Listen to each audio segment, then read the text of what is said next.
అందరికీ నమస్కారం.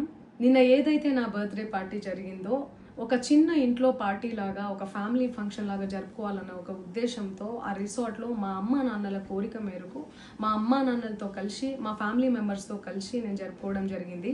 అక్కడ మా అమ్మా నాన్న ఫ్రెండ్స్, మా ఫ్రెండ్స్, మా ఫ్యామిలీ ఫ్రెండ్స్, మా టీమ్ మెంబర్స్ మాత్రమే ఉండడం జరిగింది. అండ్ అట్లనే లిక్కర్ ఉండడం జరిగింది, సౌండ్ సిస్టమ్ ఉండడం జరిగింది.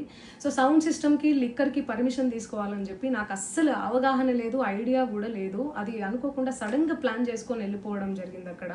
సో అందుకు నాకు అవగాహన లేదు, లేకుంటే నేను డెఫినెట్లీ తీసుకునేదాన్ని. నాకు అసలు గైడెన్సీయే లేదు. ఎవరైనా గైడ్ చేసినా కూడా నేను పర్మిషన్ తీసుకునేదాన్ని, లేకపోతే నేను ఎందుకు ఇలా తెలిసి చెయ్యను కదా. సో ఇదంతా ఇలా తెలిసి అయితే నేను తప్పు చేయలేదు, తెలియకుండా ఇది జరిగిపోయింది. అండ్ అక్కడ లోకల్ లిక్కర్ తప్ప అసలు వేరే ఏ ఇతర పదార్థాలు, మత్తు పదార్థాలు కానీ వాడడం అసలు జరగలేదు. అక్కడ దొరకలేదు కూడా, పోలీసులు సెర్చ్ చేసినా కూడా.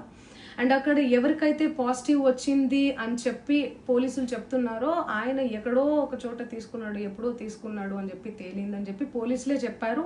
అండ్ అది ఇన్వెస్టిగేషన్ కూడా జరుగుతుంది. మేము కూడా పోలీసులకు కోఆపరేట్ చేస్తున్నాము.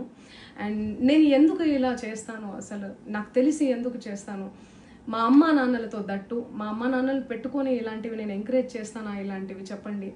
అండ్ ఒక రోల్ మోడల్గా, ఒక ఇన్స్పిరేషనల్గా ఉండాలని అనుకుంటాను, కానీ నేను ఇలా ఎందుకు చేస్తాను. సో ప్లీజ్ దయచేసి మీడియా మిత్రులకు నా విన్నపం ఏంటంటే, ఆధారాలు లేని అభియోగాలు నా మీద అస్సలు మోపద్దు ప్లీజ్.